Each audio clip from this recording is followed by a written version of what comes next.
David. Okay, so the first thing that this asked you to do is to describe the cross section. And some of you weren't quite sure what they meant about the cross section. So yesterday when we cut apart we did the pepper in here, I think. Thank you. When we cut apart the pepper, the cross section is just the two-dimensional flat shape that is exposed. So some of you were describing, for example, you said if you cut it horizontally, which you had the right idea about how it was cut. Whoops, hang on, let me get my pen going up here.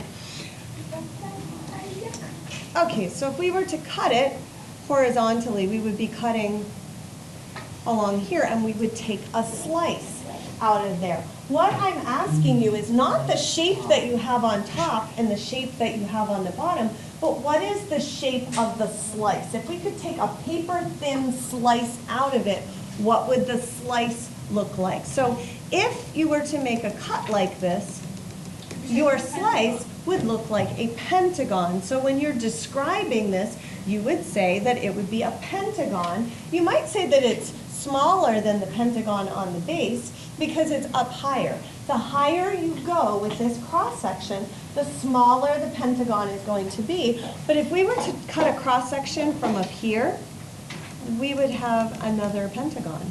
If we cut a cross section from down here, we would have another pentagon. So no matter how many horizontal cross sections we cut, they're all going to be pentagons. So the correct answer here is that you would get a pentagon.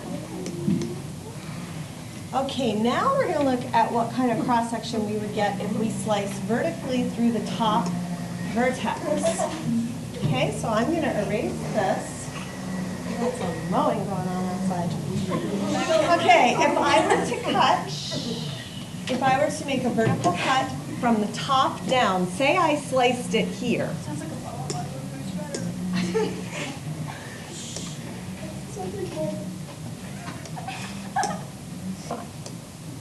So when we draw, if we were to slice from the top, it's asking us to slice through the top vertex. So we're slicing through the point. If we were to slice down this way,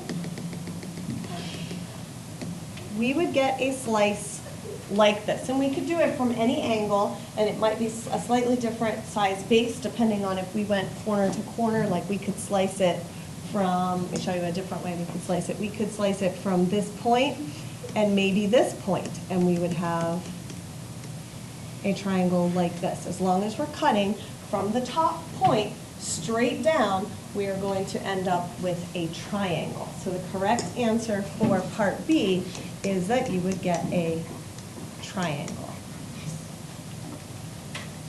Okay, the next question, a lot of people had a hard time visualizing what other shape you could get. It says describe another way you could slice the pyramid that would result in a different cross section. So I'm going to go back to the pyramid so I could draw this.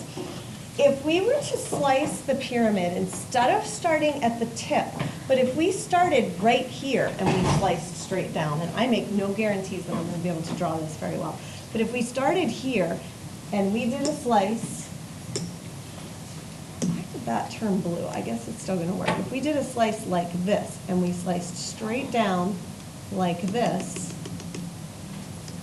what shape do we get when we do that? Trapezoid. We get a trapezoid.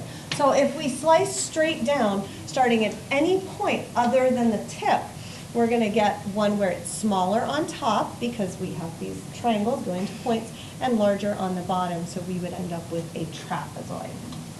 Are there any questions about that exit ticket? I wrote trapezoid and you said it was wrong.